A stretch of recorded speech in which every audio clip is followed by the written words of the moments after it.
Hi everyone, delonewolf here and welcome back to EVE Talk, your weekly look at the market in EVE Online. Now first of all, I should mention that I think I caught a cold, or at least the very start of it, so if I have to make some weird noises from time to time, that's the reason why. Next up, when it comes to EVE Online, well, lots of negativity hanging around the general vibe at the moment, which is a bit unfortunate. Lots of people feel like they don't know what's going to happen with the game next, and well, I can sort of understand that feeling. I'm also waiting for plans or a bit of a roadmap or something like that to be released by CCP. I think all we need is a little bit of patience. I think EVE Vegas is the place where they're going to provide us with a lot of information. Basically, what's different, we don't have a FanFest this year, and normally around April we have an idea as to what CCP is planning. We've got a cool trailer, we get some reason to be hyped about the game, and no EVE FanFest this week. We've got an EVE at home, which was more of a discussion about the Chaos era, their experiments over the summer, and so now a couple of people feel like they need more information. I can definitely understand that, but I think all we need is a little bit of patience. Next up, we have the October release coming next week. Actually, was not really on my radar. I took a quick glance at the patch notes, nothing too special to report there. What is going to be interesting is that the Triglavians will apparently now have like a sort of a structure that is going to be responsible for the system-wide effects in the invasions. That could be something pretty interesting for the invasion runners themselves. And other than that, well, lots of fixes, lots of under the hood maintenance for the EVE Online client, I think, at this point. Skilling spree is back as well. You can see that here, kill one NPC for 10,000 skill points. I got pretty lucky. I also have had kill 5 NPCs for 50,000 skill points. Definitely a reason to log into the game. And with Tital being invaded at the moment, I actually jump cloned out very quickly just to have a smooth time to grab the NPC skill points, and then to also maybe do like a little bit of exploration or something like that. I basically went back to Galente's base, to Yona the Creodron factory there, like the first base of operations that we build up in EVE Online. Let's take a quick look at the New Eden store as well then. We still have the crown and sword skins front and center. Those are of course the latest skins released pretty much for the Amar celebration. I think they look pretty cool, especially here on the Providence. You can see the big Amar logo there. Looks very, very nice. Do we have any sales or anything like that to report? That's usually shown with a red marker, and I don't see them. So alright, no sales this week. And let's move on then to the actual market, where, well, I feel like the market may just be in a bit of a holding pattern. You can already tell from the ticker that on some items we really haven't moved that much. So let's write down 315 and let's get started. So we will start with Plex, of course, where we have basically an end to the decrease in price of the 5-day moving average. We're not really seeing a big volume bump to explain this this second downwards move right here, but now we actually have like 1, 2, and then a third leg down that is now stalling, but did go below 3.5 million. I still think that there was like sort of a sale on Steam that has generated that momentum. If you look at GTA itself, almost 3.6 million for the sellers and less than 3.4 million for the buyers. I think that's really important. Buyers actually down in price a little bit from last week. Then in the player-owned trade hubs, we go down to less than 3.5 million for the sellers, and the buyers, they stick around the same price, less than 3.4 million. So that's definitely a decrease in price in Plex. It's not as good as the previous bottoms, but because it's a bit slower, the sellers have apparently been forced below 3.5 million, which gives you a very nice opportunity to grab Plex below that price range right now, if that's the investment that you want to make. So actually a third slide down. This may just be generally because of the lack of a roadmap, the lack of a vision for the players. Well, it could just create a market opportunity as well, of course, if CCP comes out swinging at EVE Vegas. Next up, the multiple pilot train certificates. Basically a sideways move on that one for a couple of weeks right now, even a couple of months. is what we can see on the market, and yeah, that's my nose, so I need to swallow. Next up, let's take a look at it. 1.5 billion for the sellers and around 1.4 billion for the buyers. Definitely still well away from the 2 billion peak that we had in May, and as a result here, I'm starting to see here a sideways movement as well, a bit of a holding pattern in the market. Let's take a look at the skill extractors next, very close to the plex, of course, also declining and then stalling at the tail end, moving sideways in the last couple of days, but went below 400 million ISK, not bad at all. 390 million for the sellers, just above that, 383 for the buyers. So here again, if you want a skill extractor investment, which honestly I would go for an injector rather than an extractor, but that's mostly personal taste when it comes to like an inflation hedge. But yeah, the skill extractors are also well away from the 500 million peak. And currently you can just buy them straight from the market for less than 400, which is not bad, I think. Considering we started the year at like 350 up to 400, there is bound to still have been some inflation over the year. So I think that this is definitely looking like potentially a third buy opportunity for skill extractors. Then we're moving on to the skill injectors. Here are the large skill injectors with a little bit of a bump up from when after they breached 800 million ISK, but at the tail end here we can clearly see the hesitation in the market. 837 million for the sellers, 805 for the buyers. So if you can put up a buy order and you're lucky enough to grab one of these, you can still buy them very close to 800 million ISK. And then the real question, of course, is does the downtrend on plex and on the extractors have enough momentum and enough carry through to push the large scale injectors down even further? I think we will not break 800 million again because, well, you can clearly see that plex and the skill extractors are already stalling as well and are basically starting to move sideways. For the small scale injectors, we should see a similar pattern, and we're not seeing that. That's very interesting. Large scale injectors, you can see we went up a little bit, but then at the tail end we're hesitating, and on the small scale injectors, actually a bit more of a sideways movement and then a slight move up at the tail end. 167 million for the sellers, 158 for the buyers. The peak here was 210 million ISK, so we're still well away from that. Started the year below 150 though, so that's quite a bit of inflation to be seen there as well. Overall, I think if you want to risk like a bigger investment, I would look at the large scale injectors. I've said this several times before, but what I like about it is that it's made up of plex, basically skill extractors, which are like an edge against the inflation in the game because you buy those straight from CCP, and it has that demand for skill point component, which gives it like a gambling edge to it. It's something that can go up if CCP does come out with something really cool that requires skill points, for instance, if the meta changes drastically or something like that. And there is a speculative aspect to the large scale injectors that mean that next to protecting you from natural inflation on a good month, you could actually take a lot of profit from that as well. And then finally we have the daily alpha injectors that are dropping off a cliff. A volume increase, that must mean a sale.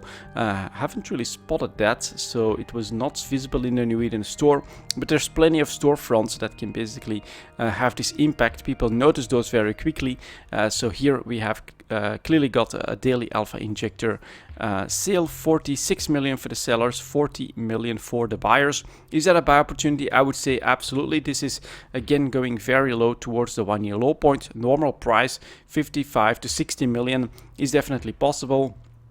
So if you want an investment taking advantage of a sale, then this is it, the daily alpha injectors. Try to grab them as close to 40 million as possible, and you're buying pretty much below the entire chart here. Next up, let's take a look at the minerals coming in at 915. Like that, and let's start with titanium, of course, as always, and you can clearly see that the decline is setting in.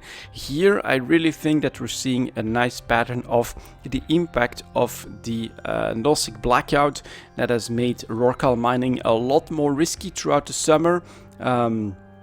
And as a result here we get a nice increase from like 4.5 ISK to 7 ISK, which even historically was an okay price for titanium. We managed to maintain that through the summer, but now that the NASDAQ blackout is over, you know, the mining spigots are opening up again, and as a result we get lots and lots of supply, and so titanium has to give back that price increase. We're back down to 6 ISK pretty much, 590 for the first seller, 6 ISK for most, and the buyers are coming in at 594. Volume wise, yep, 900 million, 600 million, 1.5 billion. All of that is a lot of titanium for the market to absorb, too much basically, and thus the price is declining. And we should really look at the price in JIT actually, because these are not really in range. Yeah, I made a mistake there, sorry about that. So it is 634 for the sellers right now, 594 for the buyers. That's a bit more logical. And then here 900 million, 1.6 billion units coming in as the latest orders. That's just too much titanium for the market right now, so we get these decreased prices. Pyrite managed to price climb last week and is continuing to do so, getting above 5 ISK. That's very welcome and quite a nice surprise. 513 for the sellers, 484 for the buyers. Very nice to see that momentum bottom at around 3.5, even 3 ISK in December last year. That was a terrible performance for Pyrite, of course. So this comeback is definitely very welcome. Not really seeing a volume spike or anything like that, so I can't say that it's speculation. Looks like demand is up a little bit, perhaps after the blackout. There's more construction, more empire building that requires minerals, and looks like titanium, well, actually titanium did gain quite a lot all of a sudden due to the blackout. Pyrite not so much, it gained a little bit, and so yeah, to my surprise it's continuing that momentum. Not yet at a 1-year high point, but definitely at a high point at this point. That's a lot of points. Next up, we've got a Mexalon that is continuing the downward slide. Yet another 1-year low point now, playing with 40 ISK. That's bad news.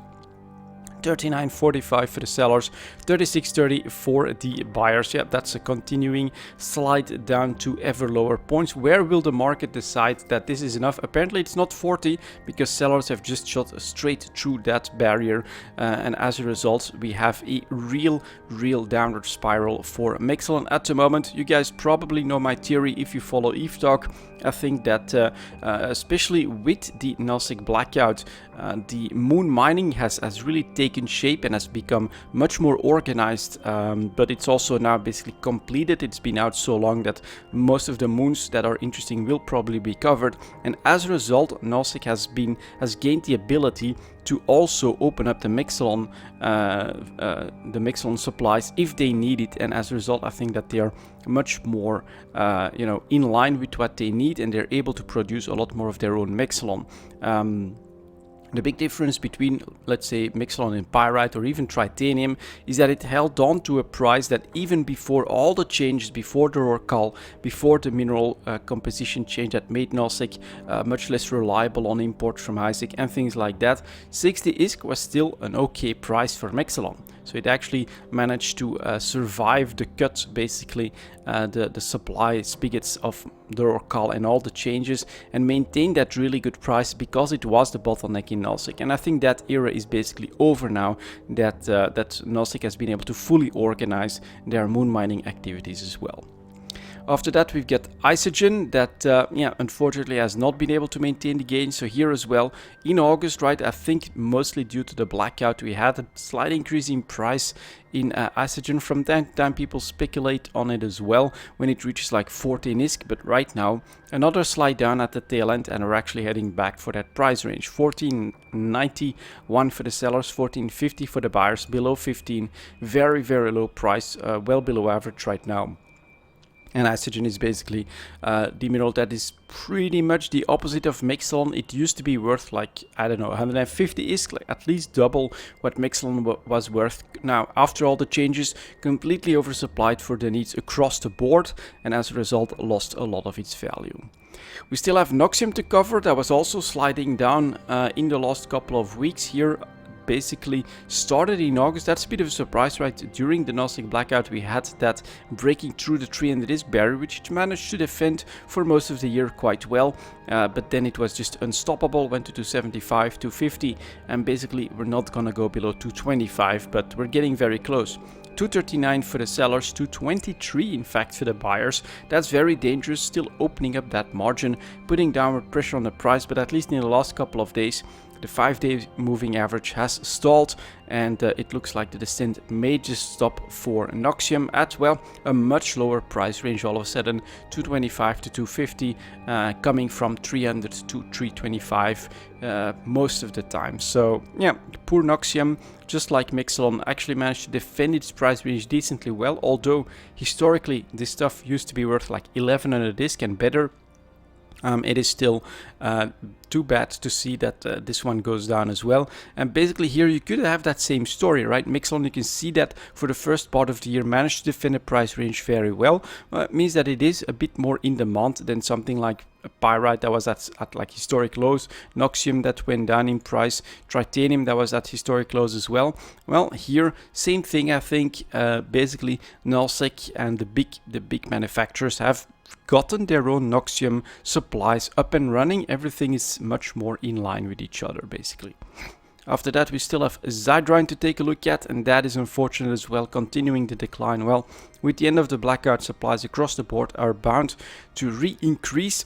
We're back below 450 for Zydrine, 440 in fact for the sellers, 423 for the buyers, so that's continued pressure. And then we've got Megasite that is down a little bit for the week, not yet at the 1-year low point, that's around 350, but 408 for the sellers and 377 for the buyers, again a decent margin. The supplies here last 24 hours, we get a couple, 2.8 million, 2.7 million. Again, here I feel, and when you look at Zydrine, we get 10 million, 7 million, and in the hundreds of thousands. This is completely the result of high-sec moon mining that corporations, big and small, have their moon mining operations, and then they just, you know, daily, weekly, whatever their schedule is, bring in those supplies, and as a result, lots and lots of pressure on Zydrine, especially if now Nullsec doesn't need any of those supplies anymore. Their local supplies have gone up, so their demand might just stay the same. As a result, we get declining prices here as well. And the same for Megasite. At the tail end, you can see a little bit of hesitation, and we're clearly trading well below average. And then we still have our exceptional mineral, which is Morphite. That was actually in the last couple of months doing really well, 12.5 in 13,000 ISK. Now going back down in price a little bit, well, after reaching 1-year highs like this, a triple top, you could see 1, 2, 3. It is finally time to recover a little bit from that. 12,400 for the sellers, 12,000 for the buyers. This is basically the nature of the sandbox economy. Of course, if something stays profitable for long enough, more people will switch to that activity, and they will eventually drive down the price, because margins cannot stay that good forever, of course. But this was an incredible trade that I completely missed as well, because of the very slow decline of Morphite and the fact that it stayed so low for such a long time. And of course all the other minerals generally also showing lots of problems with oversupply. I was very hesitant to jump in on Morphite, but you could very easily practically double your ISK buying at 7,000 or below 7,500 ISK and then selling it for like 13,000 ISK. Would have been an amazing trade, and it was doable from May just to September, something like that. Not even that long of a time period, but it took basically a big gamble in the sense that you were buying something that was struggling for a very long time. But it is absolutely possible. Morphite is a textbook example of that. Next up, we have our PI materials. Those are coming in at 1835. And let's take a look at those. Last week, basically we saw some hesitation. I was expecting a summer slump on lower activity. The skilling spree stopped that. Then in September we did see a decrease finally, but last week we were already starting to basically move back towards average prices. And I think that now the skilling spree is back. What we will see is daily logins move up. Maybe people don't necessarily play a lot more EVE all of a sudden, but what they will do is incorporate a daily PI routine as well, and that I think will just increase activity across the board. You have to remember that not everybody has completely self-sustaining planets where basically what they produce they consider as their end product. Sometimes they also buy stuff from the market, put it in production facilities, turn it into the next tier, and like that we create demand to increase an increased activity can actually mean increased prices across the board. And so here broadcast nodes very clearly heading back for 2 million ISK. Just above that for the sellers and just below that for the buyers. Still not a lot of buyers, but it's pretty obvious that the prices have been forced up by the market a little bit. If we take a look at the player owned trade up, yep, just a couple buyers there as well, but they feel like they're forced up towards 2 million just to grab these broadcast nodes. So it means that people know that they can be patient when it comes to selling to the market, and we're heading back for an average 2 million ISK. Construction blocks here, all right, counter to my personal expectation here, actually going back down in price, and a daily average so far of only 9,600 ISK. It's still almost 11,000 for the sellers and 10,000 for the buyers. So that must be a bit of an anomaly. 11,000 ISK is, well, just around the average, and then 10,000 ISK is of course the lower end of the range. But the fact that we're moving in between this and the sellers are managing to stay at 11,000 ISK means it's quite okay. It's basically again a lack of demand that sometimes means that impatient people will just dump to a buyer that's above 10,000 ISK, for instance, and then you get this slump in the price towards that price range on the daily averages. And so right now, lots of impatient people in the last couple of days apparently, because the average price is 10,000 ISK, or not a lot of demand, which is also shown of course by these buy orders. And so these sellers are forced to compete with each other, but they're just slowly bringing the price back down. So I think we will see a comeback pretty soon here. And is this an investment opportunity? Well, if for the longer term you can buy for 10k and then sell for 12k, that's definitely a bit of a profit that you could take, but it again might take a bit of a longer horizon at the moment. Then we have consumer electronics staying below average, also a bit of a surprise decline. Apparently refined materials may not be doing too hot all of a sudden. 12,000 for the sellers, 11,000 for the buyers. 12,000 is below average, but not by too much for the sellers. And 11k is of course the bottom range again for the buyers. So very similar situation to construction blocks. Basically a lack of demand, I guess, is what is creating this. And so a slow, you can see though in the last 24 hours went from 12,400 to 11,997. So that's definitely some competition on the sellers. It's bound to be a lack of demand basically, which is a bit of a surprise, although the skilling spree has only started this week, of course. So perhaps we need a little bit more time for the routines to kick back in and to create more demand. Next up, we have coolants. That's still doing okay, I would say. Actually, the higher range of the range here for the price in the last couple of days. 12,800 for the sellers, 11,200 for the buyers. Definitely a pretty big margin, but here I think supply and demand is a bit more in line with each other. Look at the last 24 hours for the buy orders. Definitely lots of competition there and not too much supply. So here we actually get a nice average price. Enriched uranium was doing really well with a spike up to 17,000 ISK. In fact, in September, completely the opposite of most other materials in September. Tied to fuels, definitely a bit harder to produce as well. And now we have the decline, but basically back to an average price. 14,600 for the sellers, 12,500 for the buyers. Be careful, 12,500 is pretty damn low. So again, also showing a bit of a lack of demand all of a sudden, but still, this is an average range for enriched uranium coming from a 1-year high point.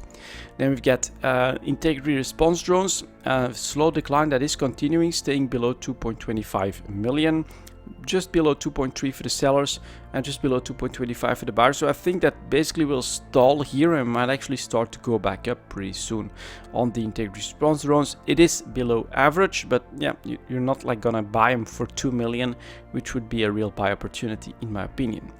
Mechanical parts was struggling. This was a PI material tied to fuel that was decreasing over the summer with a low point of 9,000 ISK not that long ago. And here at the tail end we can see that same hesitation, sellers actually breaking through the 10,000 ISK barrier, buyers at 9,400. This is definitely well below average and pretty low on those buyers as well. That's potentially an opportunity to basically stock up on mechanical parts for around 9,500 ISK. I would say if you can sell for 11, 12k, that's a nice profit to take. I would say that this is indeed an opportunity to grab some mechanical parts. Next up, we have our nuclear reactors that are continuing the very jittery move with daily averages all over the place. On one day it's a couple buyers that come in, on one day it's a couple sellers that manage to make a sale, but across the board the volumes are so bad that this is really not a product that I'm gonna look at. 90,000 to 100,000 for 98,000 to 100,000 for the sellers, 85,000 for the buyers, and this is the buyers. So yeah, this is completely out of the meta. For some reason, nuclear reactors not doing too well. If you want to take that big gamble, yeah, try to buy as low as possible, of course. You know, get rid of this one and then try to buy for like 83,000. It's super low, but what will it take for demand to actually go back here, come back for nuclear reactors? I don't know, but it's definitely a dead market on the volumes. Organic mortar applicators actually went to a September low as well, below 1 million ISK, and is now shooting back above that 1.06 million, getting towards 1.1 million, and the buyers are actually forced above a million as well. 1.1 is around the average, so here we are climbing back. For more organic mortar applicators, last week we could have probably tried to buy, or maybe 10 days ago, below a million ISK. That's definitely potentially an investment that we could have made. Robotics though, that's a different story. 1 year low point below 90,000 ISK. That's getting interesting. Less than 90,000 for the sellers, 86,000 for the buyers. 1 year low point by quite a margin, and you can also see here 5-day moving average, daily averages starting to hesitate. So if you want to pick something up that is below the entire chart, and that seems to be, in my opinion, a very nice opportunity, it is right here. Robotics as close as possible to 86,000 ISK, potential up to 110k. It's been a long time since we actually went out of the 95 to 110,000 ISK range, actually, at least by this much. So this is indeed a fall slump for robotics all of a sudden that is creating an opportunity. I expected this to happen through the summer, but now it's happening right here. Then we've got the self-harmonizing power cores, also, you know, a September slump to about 1.9 million ISK, recovering a little bit from that. Are we already 2.1 million, yeah, for the sellers, and almost 2.1 million for the buyers. So for the advanced PI materials, there is definitely an increased demand that's showing up already, and we're getting back to average prices. Superconductors, yeah, continuing to hover below average. We're talking less than 10,000 for the sellers. That must be a lot of sellers in the last couple of days. Yes, it is. And then the buyers are down to 9,400 ISK or less than that. Let's see if we can generate that pretty much on the chart. Yeah, that's really low as well. So superconductors, I think you could invest in that if you want to. There is definitely an upside potential from 9,000 to like 13,000 ISK, which is not so bad. But me, myself, I produce these, so I'm basically gonna continue to hoard them. Then we got test cultures that was also climbing out of the rut to 8,000 ISK and falling back down right away here. 6,000, oof, man, sellers going straight down to 6,750, buyers at 5,700 ISK. Let's try to get that visible. Yeah, that is super low on the buyers. This market has completely fallen to bits all of a sudden. I think skilling spree, this might really be the skilling spree with people coming back all of a sudden, doing their PI every day, and then of course you potentially have lots of supply to bring to the market, and it looks to me like test cultures is the first victim of that, actually. Not a big comeback, but perhaps later down the line, of course, more demand for test cultures could show up as other stuff that needs test cultures will be produced more as well. That's my gamble, but for now we actually have some fall opportunities. Even the wetware mainframes are actually not shooting up like most of the other advanced PI materials, staying below 2 million ISK, 194 for the first seller, most of the sellers at 2 million ISK, and less than 1.9 for the buyers. Another one that you could grab for a very cheap price right now. So I am seeing some comebacks, but it was much more uniform across the board last week. At least lots of stalling, hesitation, and some slight moves up. But now, yeah, stuff like test cultures completely dropped. The bottom has dropped out. This is still well below average. Robotics, a very pronounced opportunity.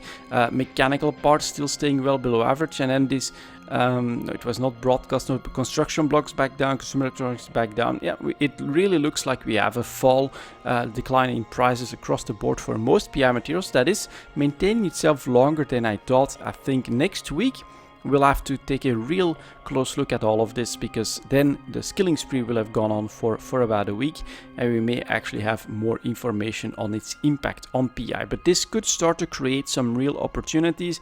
Right now I'm definitely looking at the robotics. That's super pronounced below the entire chart by quite a mile. Test cultures, that bottom just completely gone. It feels a bit risky, but the potential is definitely still there. With where mainframes as well, I like those. So there is opportunity in the PI market, in my opinion. Next up, advanced pool materials coming in at 29.55. There we go.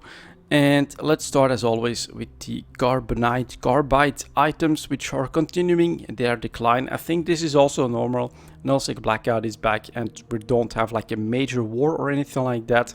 Like a war that involves the biggest coalition. Of course, the Imperium is usually what's gonna move the market when it comes to nullsec materials, but right now that's not really happening.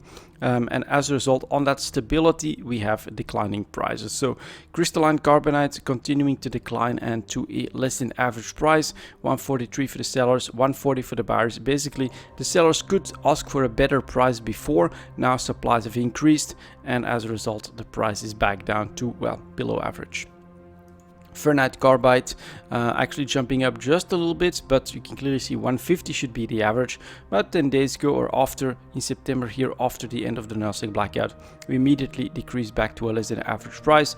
147 for the sellers, 144 for the buyers. Okay, bit of demand apparently, buyers back up a little bit. We're basically bouncing back to just below average for ferrite carbide. Then we have titanium carbide that is managing to hold on to 200 disc. That is not bad, not expected in my book, but 200 for the sellers, 188 for the buyers, or the first buyer most at 180. Not bad to see this chart actually on titanium carbide, holding on to an average price. Tungsten carbide though, that one is definitely falling off, heading towards that 175 low point. 180 for the sellers, 179 for the buyers. So again, sellers are coming in and are trying to drive the price back down on increase, or driving the price back down on increased supply, and the buyers, they're happy to stay close to those bottom ranges. Next up, we have the metamaterials with photonic metamaterials.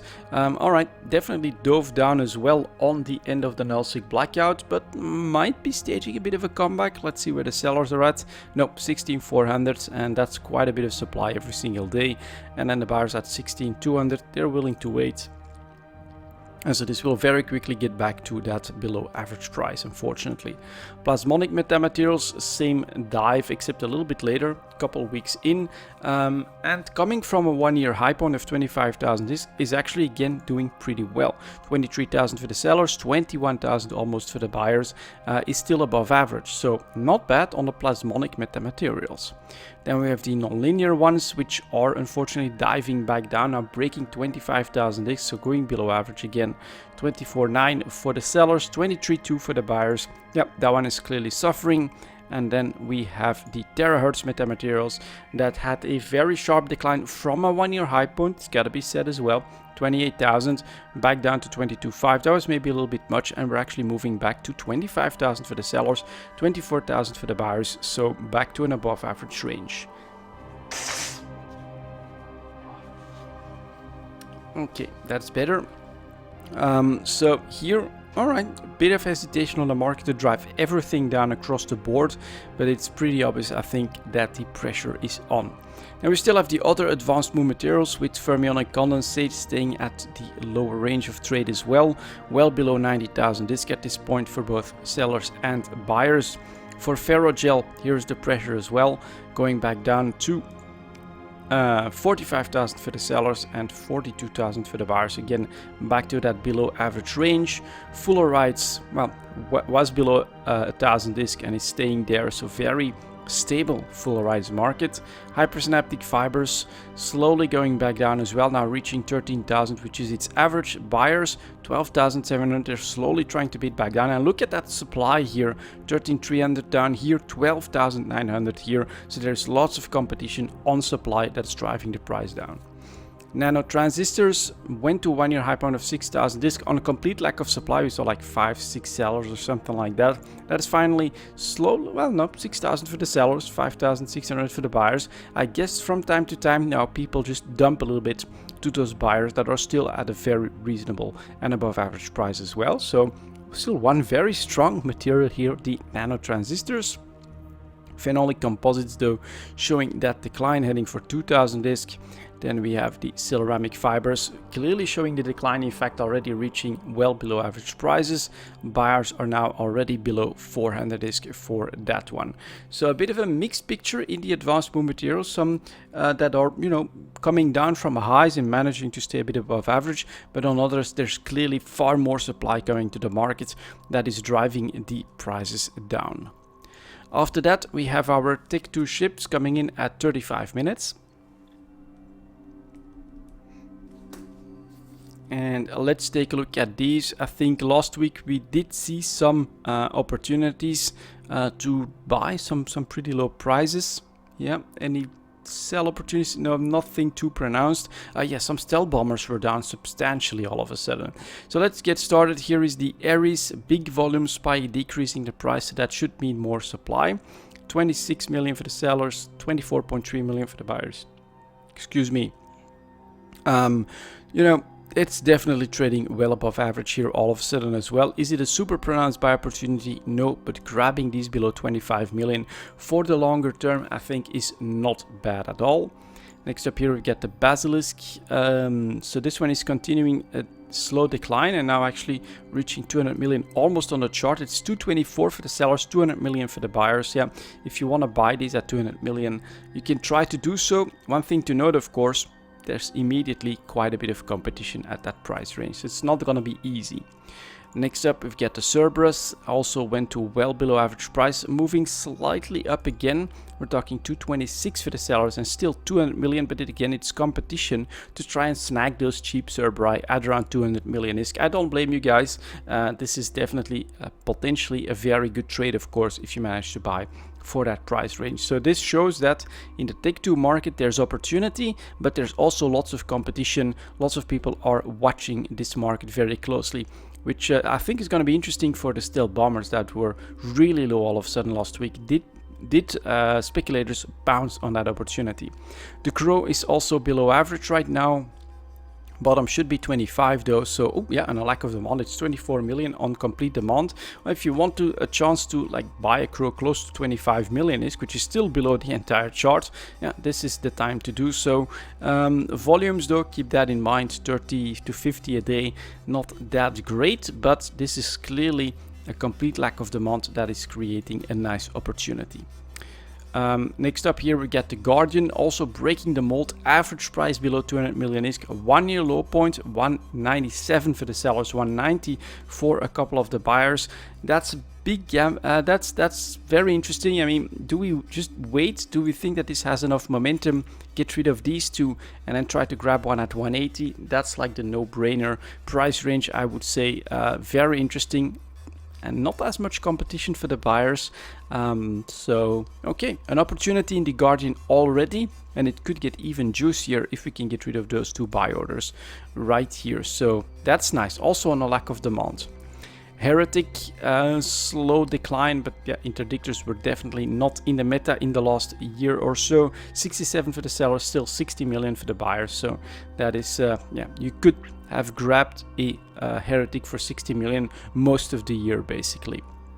So if you still haven't made that investment, then you know you're probably not gonna make it. Here was one of the big decliners, the Hound, and yeah, continuing to decline, breaking straight through the 25 million barrier and then hesitating at the tail end. So 22.3 million for the first seller, 24 for most buyers, and 21.8 for the buyers. You can buy Hounds for less than 22 million, which is also what they're trading at, so, and which is well below the chart. I still think this is an opportunity.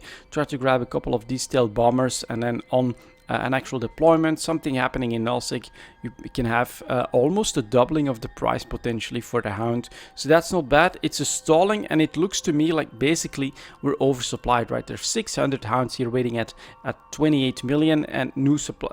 They just want to at least sell something. Volumes are not that great, and as a result, lots of competition actually in the sell market, driving the price down very quickly, creating opportunities. The Ishtar had shot up last week, and from a low point, that's pretty nice move, unexpected. I'm not sure what happened there, but it's up to 250, 257 for the sellers, 238 for the buyers. So that is back at actually a normal price for the Ishtar. We had an insane opportunity, but I couldn't tell you what this volatility is all about here. Very strange. It is a noticeable volume spike though, so I still think it's buying from like a big alliance, but then normally the price moves back down more quickly than this, so kind of a strange story here. Manticore next also went down like substantially all of a sudden, and look at that, back down to less than 25 million, 23.2 million for the sellers, 20.5 million for the Manticore. That's probably one of the lowest prices we've ever seen that. At this point, I am going to have to put like one warning on this. If I'm not mistaken, was it during one of the talks in the FanFest at home or something like that, it was mentioned that stealth bombers did feel like they were a little bit overpowered, but I felt like that was during the blackout, yeah, right, when you're also invisible from local, and stealth bombers really do shine, of course, as a means for the hunters to hunt successfully. And so maybe people are expecting, or were expecting, a nerf. It is still possible, right, that something like that is on the radar to take care of the bombers that can definitely hit well above their weight, and that the market's a bit afraid of that, and that's why the price is down so much, expecting that a nerf is gonna hit them, they're gonna get out, they're gonna be kicked out of the meta, and things will change that because of that. But I'm not sure at all. I do want to mention that I think this may be the thinking of the market and the reason why we are now trading this much lower all of a sudden for a lot of stealth bombers. The Munin is finally going back down as well, from 280 down to 240 almost for the sellers, and 228 for the buyers. So here again, I think we're seeing lots of supply and a little bit less demand showing up. Then we've got the Nemesis, 1 year low point, yet again is actually doing the decline now.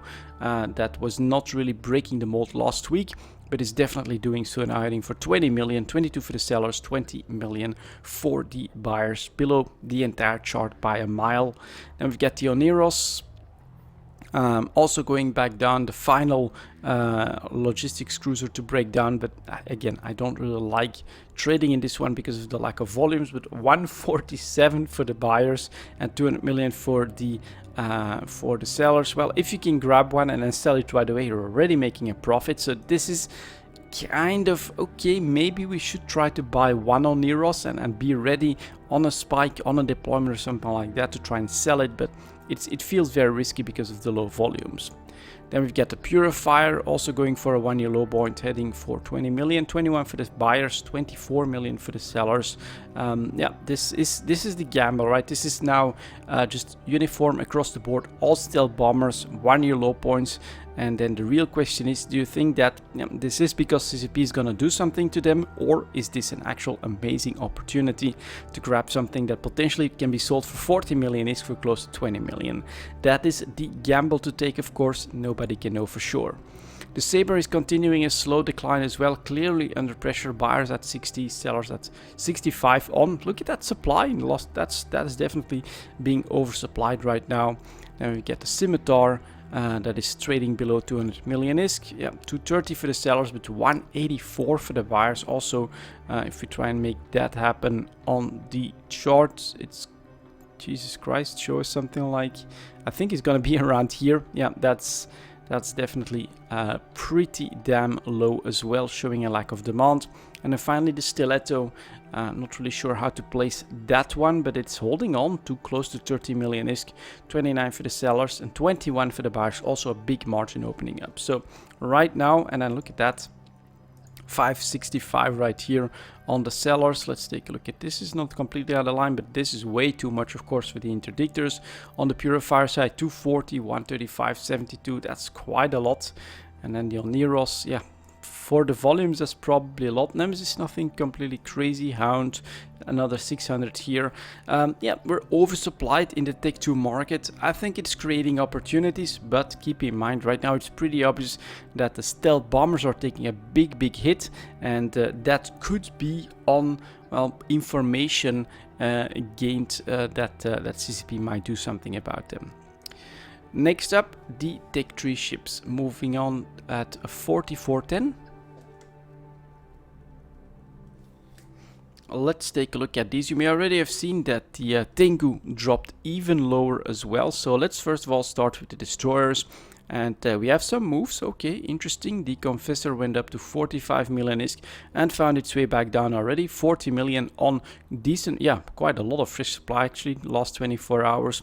And then 36.6 million for the buyers. We're back on that average 40 million ISK, slightly oversupplied for my personal taste, but keep in mind we just had a violent spike up to 45 million. So perhaps like a little bit of an overreaction on an opportunity that the market thought would last longer. After that, we've got the Hecate. That's actually finally declining from high points up to 48 million ISK down to the normal 40 million. So, and still 126 coming in. Okay, gotta be careful. 37 million for the buyers, 41 million for the sellers, but this is a lot. This is unexpected. That's not something that we've seen in like the last couple of months for sure. This is also quite a decent amount, and also apparently one seller, considering the timestamps, the volumes, things like that. Okay, let's be careful here. Next up, we get the Jackdaw that's actually going below 40 million ISK. 38.6 for the sellers, 35.5 for the buyers. And here again, look at the last 24 hours with 71 here. Okay, all right, gotta be careful. And then finally, we've got the Zvepel as well. That is going back down and is back down well below 40 million ISK. 38 for the sellers, 35.6 for the first buyer. And here we get another 82 here. So this is definitely different from the last couple of months. Last couple of months were much more balanced. 20-ish was the high range of the volumes of ships being sold. This is a little bit worrying. This is one seller, more than 100. Then here we get the Hecate at 126. Maybe it's like trying to disguise this from Eve Talk or something like that, but it is very noticeable that the supplies have gone up all of a sudden in volumes and that prices are under pressure. Hecate below 40 million ISK, especially the Zvepel dropped down as well with supplies, not that much supplies in the last 24 hours, and then the Confessor actually creating an opportunity on a lack of supply because people were producing Hecates to take care of that bubble. People were producing Jackdaws because of the 45 million. But look at how short-lived this is, and then look at all the competition driving the price to less than 40 million ISK. Very interesting, I would say, and the first time where I'm seeing that perhaps oversupply might be starting here as well. Demand still seems the same and pretty healthy. I mean, you've got a decent amount of buy orders, although here for the Hecate it's, you know, drying up pretty quickly. And then for the Jackdaw, let's take a quick look at that. Yeah, all right, we can go down to 32 million and there's not much left below this. And then the Zvepel, yeah, that's definitely a lack of demand and less than what we saw in the last couple of months as well, I would say. So, all right, interesting. Definitely, it feels like a shift. We'll have to see in the upcoming weeks if this does maintain itself and if we start to trade well below 40 million ISK on some of these ships. But right now, I'm seeing the first signs that demand has dropped off substantially and that supply is just a little bit too much for the market at the moment. Definitely something to keep a close eye on, because if that maintains itself, then like with the Tech 2 ships, you can create incredible opportunities, of course. Next up, we have the cruisers that were also under pressure, and here we have the Legion heading back to 140. It's 146 for the sellers, but 137 for the buyers. So you're definitely buying below pretty much the entire chart. Maybe the very start here is not the case. If you want to fly a Tech 3 ship, basically now is the time to buy. That's probably going to be the message this week. Should you speculate on that? Well, I would never speculate with a lot of ships on this, but it is absolutely possible. And then be careful of manipulation though, because these markets, the Loki is decently large market because it is the most popular tech tree cruiser, but we are talking 148 for the sellers. Look at all of that competition in the last 24 hours again. 138 for the buyers. And yeah, 412s, 28, 822, 18 here. Also seeing a little bit of oversupply, so close to, yeah, at a 1-year low point for the Loki. If I go back quickly for the Legion, look at that, 43, 10, 10. That's way too much. Last 24 hours, full front page, driving the price down from 152 million to 146 million. And the buyers here, 2, 3. All right, this guy wants to buy 10 of them, probably for a trade, considering it's in the Tranquility Trade Tower. But this is a lot less than just the 63 that we've got up here. So here we have a much more understandable situation, I would say, compared to what we had here in May and July. Here we had bottom prices on no demand, but also zero availability. That was kind of crazy. Here now at least we see a lot of availability and not too much demand, driving the price back down. So this seems a lot healthier. And then the volumes here feel like it's going to be a lot tougher to actually completely manipulate that market back to like a 190 million range. So that's interesting. Proteus, same story, of course, starting to play with that 130 range. It's 131 for the sellers, 122 for the buyers. And you can see the lack of buyers, and then supply 1625 here, basically quite a bit being brought to the market. And then finally we get the Tengu on a big volume spike, is dropping off a cliff as well. Is that even worse then? It's 145 for the sellers and 117 for the buyers. So lots of dumping of Tech 3 ships happening here as well. Tengu, less than 120. Yeah, that's very enticing to at least try to make a move on that as well. Will it keep up? I don't know. It looks to me like, yeah, supplies are up. This could be like one big player. It could be activity across the board that they decided it's time to dump. Maybe a big eviction in wormhole space or something like that, or a big evacuation, I should say, in wormhole space can also be the catalyst. But here this week across the board, I am seeing oversupply in the Tech 3 ships.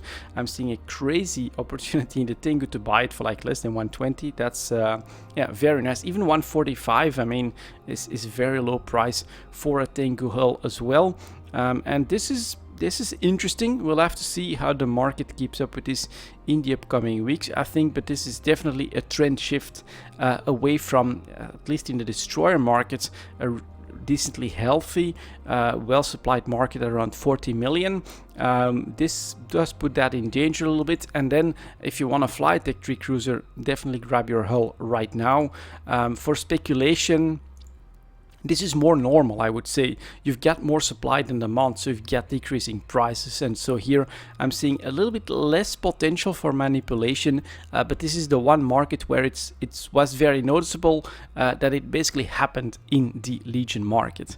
And there was no real reason to push this up to 190, and this was just, you know, they were gone and they were relisted at 190. So that can still happen here, although I'm seeing way more ships on the market now than we did back at these trigger points here. So I'm really not sure where this is heading. The Tengu one just feels completely crazy. Look at that volume spike and then the dumping. This is just massive. All right, I'm gonna just sell loads and loads and loads of Tengus all of a sudden, which the markets just cannot absorb, and so the buyers, they're down to crazy prices. That's kind of interesting to see this happen all of a sudden. The Tech 3 market, this is potentially a very nice opportunity as well. If you can grab some of these really cheap ships that are being massively oversupplied all of a sudden, I think if you can then hold on to them, wait for something to happen in Nullsec, you're gonna have a very good profit margin potentially.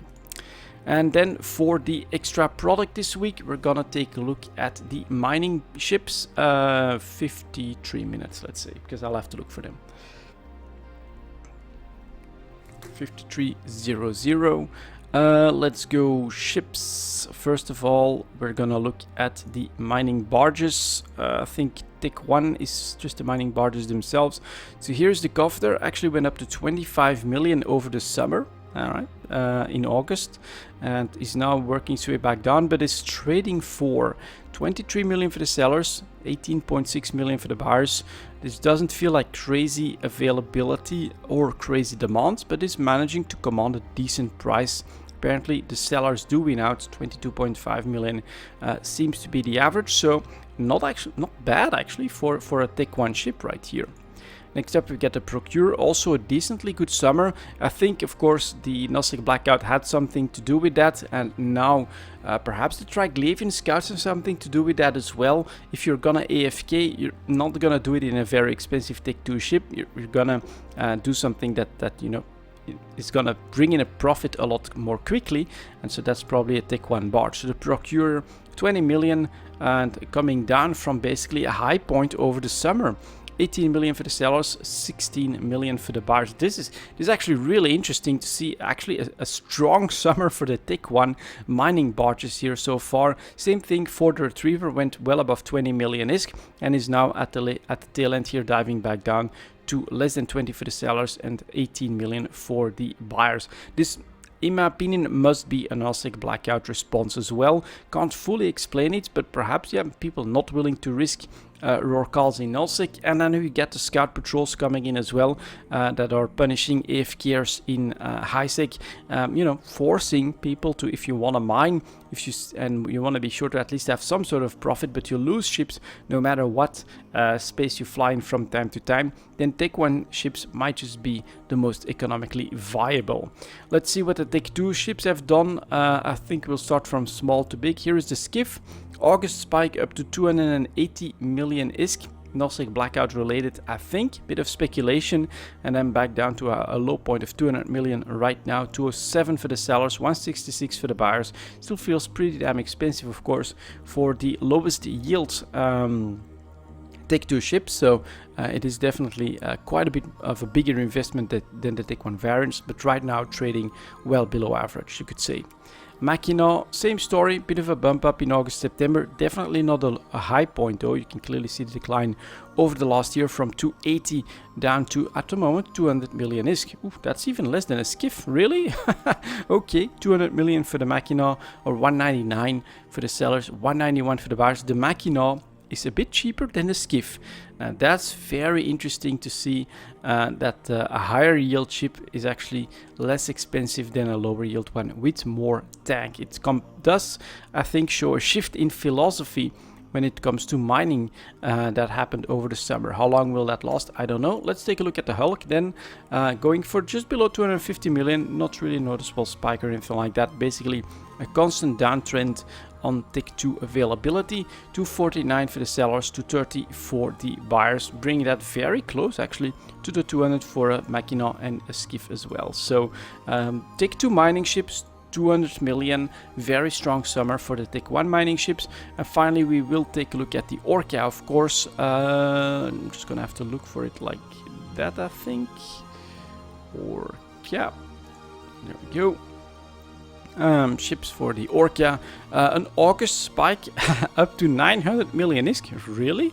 Oh man, we should have checked this, because that was crazy good. If you could have sold some here, that was not bad at all. Nosek blackout related, yeah, I think lots of people will probably have speculated that. Well, I'm not gonna risk my my Rorqual during the blackout, so we're gonna switch to an Orca, which is potentially like the biggest yield as well, with the biggest tank. So 630 million now, 580 for the buyers, but we had an August spike up to 900 million ISK. Too bad that we missed that in Eve Talk, because that's an amazing blackout response in this ship type. Very, very fascinating actually, and I think it's basically because I've not been mining that much myself that has gone away from my mind a little bit, that mining is actually huge in EVE Online. It's a huge part of the sandbox, an activity that is very easy to get into as well, and so one that moves a lot on changes to the game. And yeah, The Orca is back down substantially, but that was a lovely August spike right here. Very, very interesting. Something that I should do more often. Feel free to remind me if you guys want me to take a look at the mining ships a bit more often, because we missed definitely a very strong summer in the Tech 1 variant because of the Nullsec blackout, and I completely missed it. So I'm kind of sorry about that. Anyways, that's gonna be it for this ETH Talk then, guys. Thank you very much for watching, and as always, I'll see you next time.